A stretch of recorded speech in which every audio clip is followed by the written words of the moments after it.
So now we're going to go in terms of the current challenges and some of the areas for reform, right? There's what are the obstacles to civic engagement? Why are people not engaging? There's the this list really comes from the Annette Strauss Institute for Civic Life. Lists the following 5 obstacles to civic engagement.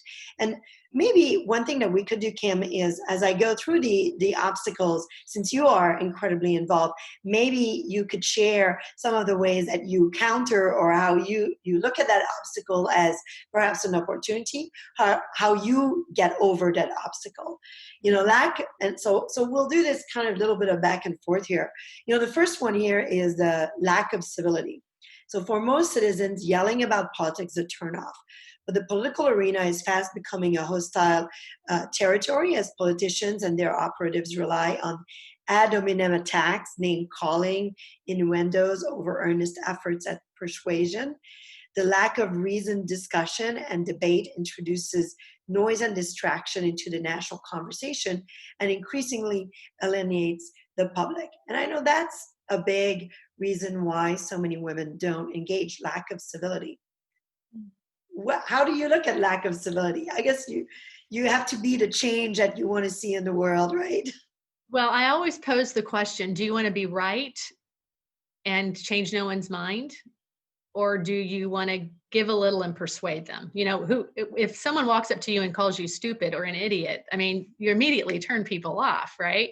So I wouldn't say that I did it right from the very beginning, but I've mastered that in recognizing sometimes you have to step back from the situation. I've also learned that sometimes what you type at first, don't send that. You need to sit on that for probably 24 hours. There's a rule of thumb when I worked for Governor Brownback. If it feels too good, don't do it.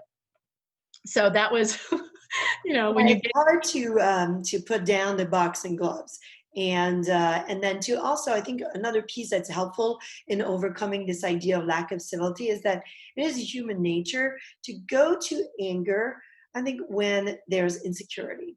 When you don't know, when someone doesn't have all the facts, or they are personally threatened by a situation, there's a real fear, they will automatically turn to aggressive discourse. And if you understand that, then you can recognize and acknowledge it.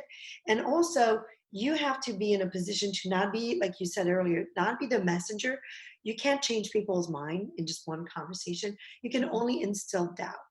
And I think if you go in a conversation with that idea of diffusing the lack, that there will be lack of civility, but your mission is to diffuse it and create civility, I think that's how you can overcome this. And you know what? I think too, Sylvie, you win other people over who are observing that, because that's part of it. Yeah. So if you're engaged in the ad hominem attack, you just lose everybody. It's sort of like when we watch TV and they're all yelling at each other. Right, nobody wins. You're not convincing anybody. But if So, you're really calm, the number of people who you have no idea they're watching and they're like, your response was so calm that I actually wanted to find out more. You were convincing me, and I didn't start out in the room being convinced by you, but the way you responded is what changed my mind. And I just, that's important for us to recognize. So, yeah, it's hard though. It's hard not to go into the street fight. It's hard exactly. to just be to elevate. I call it like elevating the conversation, and it takes a lot of courage. So the other hurdle here is the lack of attention to public affairs. So informed engagement is clearly preferable to uninformed. The research is clear that voters make different choices and consider a wider range of perspective when they are well informed. Yet sources of substantive news are in decline, and many citizens are losing the hard news habit and never developing a taste for quality information at all. And this is at the heart, the reason why I was a co-founder of the Policy Circle, and it's the reason of the mission of the Policy Circle is to take the time to go beyond the headline, have a brief, so you have a 360 view of an issue instead of a very narrow perspective. So you can be informed and understand all sides and aware what is the heart of the issue before engaging. And maybe you could share a little bit. I think that was your mission also with your radio show, right? I mean, that was the idea of like sharing the news that people can use in their lives and in the way they're engaged. Right. Well, we've heard the phrase confirmation bias. We have a tendency to, we're attracted to the things that will confirm what we already believe about a situation. And I always tell people if it sounds too good to be true, it probably is. And, one of the things that I would do whenever I did News You Need to Know, that was the name of the show, I would read multiple headlines from all of the main, from the New York Times, from the Washington Post to the Washington Times, Wall Street Journal, you name it. And all of those headlines were about the exact same story, but you would never know it from the headline. Yeah. You go down, and by the time you're in the middle of it, what studies have been shown, people read the first paragraph of a story in the paper and the last. And the last, yeah. And the I wonder middle, why they're so long. These in the middle is where everybody's in agreement, but the headline just throws everybody off. But I think it is important, and I've found this to be the case. I refine and become a better person to defend my position when I know exactly what the opposing side believes. I think that's really important. And Yeah. the other thing is it also makes me test, where I'm at. I Right. could be wrong on an issue.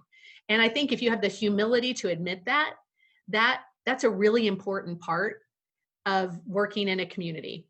People, Yeah. people, people don't like to follow folks who don't have humility. Right. That's a good point. That's a good point. I think there's also like websites, now that there's one that's called allsides.com, and that shows the news from the different perspective. And there's also the flip side, and it's the intent to kind of show side by side, same news, and what the different media outlets are saying about it, because there's always values that is included in the writing of in the news report. It's never really objectives. So the other one here is lack of role models, and we touched on this early on. Citizens are made, not born, but the forces that can help mold citizenship are in decline. Fewer parents follow the news or talk about public affairs over the dinner table. Fewer politicians seems to exemplify leadership and devotion to public service. Fewer media outlets tell stories that inspire faith in civil society and the political process. Cynicism has become fashionable. So the lack of role model, I know that is your life mission. It's also my life mission to be a role model, but also to bring to the forefront those people that I think are a role model.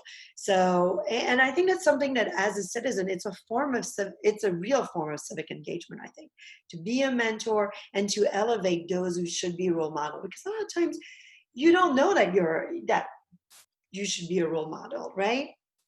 Absolutely. And one of the things that I've always tried to share with people, when you invest in other people, you have no idea the interest you will gain off that investment. And I'm not saying that you just do this for people because then maybe later it will help you. But I think it not only transforms the life of the people who you're investing in, I think it transforms who you are. And that's what I have found personally.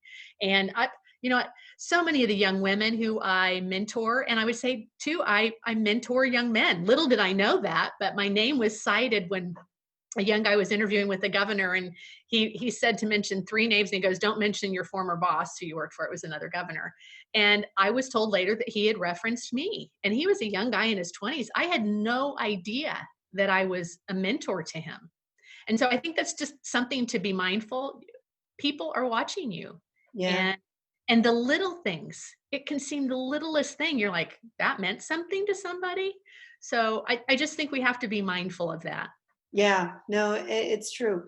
I'll tell just a quick funny story. So when I turned 40, I decided to run 40 miles, and I had just moved in our community, and I sent out an email. It was also a fundraiser for an organization here. But little did I know how many people afterwards told me how I inspired them to run a marathon, run for their 40th birthday, to run 50 miles, like all of these trickling effect. And sometimes there's things that you do and you don't realize that you become like a role model and an inspiration. You just do it. So I love you don't realize. And I think as women, we always so underestimate like the value of what we're doing and the importance of what we are doing. So I think like we're all role model, and a lot of times we just forget to realize that. And it's a good thing to there should be a role model day, nominate your role model, thank your role model, your favorite role model in your And, community. Sylvia, it's not all rolled into one. When my girls were little, I had them pick 10 ladies at church that they really liked. And then I sent each of those women a letter to let them know that a little girl was watching them. And it was all for different reasons. Oh, I that's mean, so great. little, oh, they're nice, or, oh, she's a fashionista. I've got a kid she's always been in fashion. And it was interesting, first of all, how that caught them off guard. But those women were an integral part to my daughter's lives in mentoring them over the years. Yeah. And so when that phrase, it takes a village, it really does take a village. And all of those women played a different part based upon what their skills and gifts are. And I think Right. that's what we realize in civic engagement. You may not have a background in finance, but you may be a phenomenal fundraiser, right? And so those are all skill sets that you bring to the table for someone. And I think we all have something to bring. Yeah, and I think recognizing those role models, that would be a good Yeah. takeaway here. So the other one is lack of civic and political skills. Even an informed voter needs more tools to become a full participant in civic life. To Mhm. make communities better places to live, engaged citizens need to learn the skills of communication, networking, and even running for public office. And I would like to add to this and just understanding how government works in general. And and it's nitty gritty and it's hard and it's just not that exciting. But you need to understand the way government functions in order to understand how you want to be part of it and how you want to influence it. So, and that is something that is not being taught even at school, especially in middle and high school, where they teach sometimes activism of advocating, but advocating for an issue is not the same as just participating in civic life. So if you have some thoughts there as to, but this is kind of back to our case study that we shared at the beginning, is really understanding the government structure of how things are run in your community.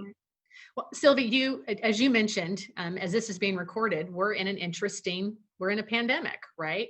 And, you know, our county was closed down before there were any cases of COVID-19 by a public health officer.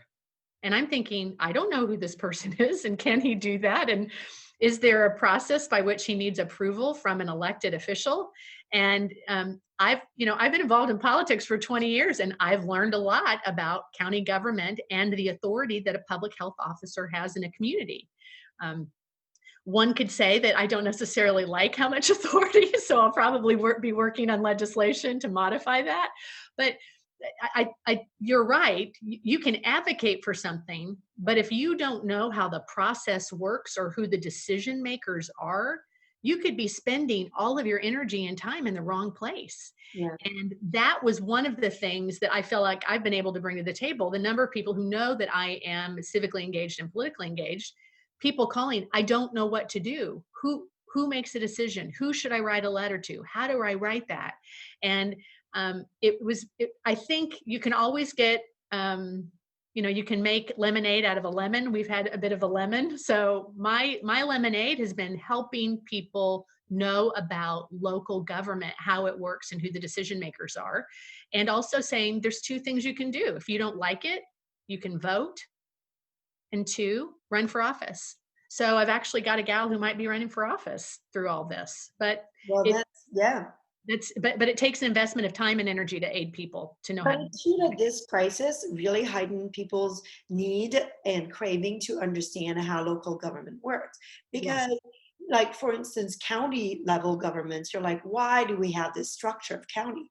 Well, in this crisis, actually, I totally understand and value the importance of county, and it is surprising that our state government is not leaning much more onto this county structure to design an approach and a response that is county based, based on number of cases of this pandemic, based on social practices, based on population density. That's why the county structure. And I was one who was all for eliminating counties. So, but now I get it. So now I get it. I'm like, okay, now I understand this administrative layer, and that is great value. So I think this is a key one. And then there's a lack, the last one is lack of awareness, which I think we've touched on. Reversing the forces of incivility, misinformation, and the active marketing of cynicism will require concerted collective efforts. Yet many citizens are disillusioned and worry of political life, and so lack the motivation to engage. And too often, our politics only reinforces that wariness. So that is true, and that's the whole purpose of this brief, is to reverse that course, right? So And Sylvia, I'll just add this. I think what's interesting, whenever we see something in our country, what has made this so unique, we'll see a tornadoes hit an area, or a flood, or a hurricane, or we'll hear about a terrible shooting, and we can be very empathetic to that, but we haven't personally experienced it. This pandemic, in one way or another, has hit everyone. That is a very rare occurrence in American history. And you and I've talked about that phrase, we've all been in the same storm, but we're not all in the same boat. yeah, And I think because this pandemic has impacted everyone, I am hopeful that that will change that concept of lack of awareness, because now people are paying more attention to that. And I think that's a good thing. yeah, I think you're right.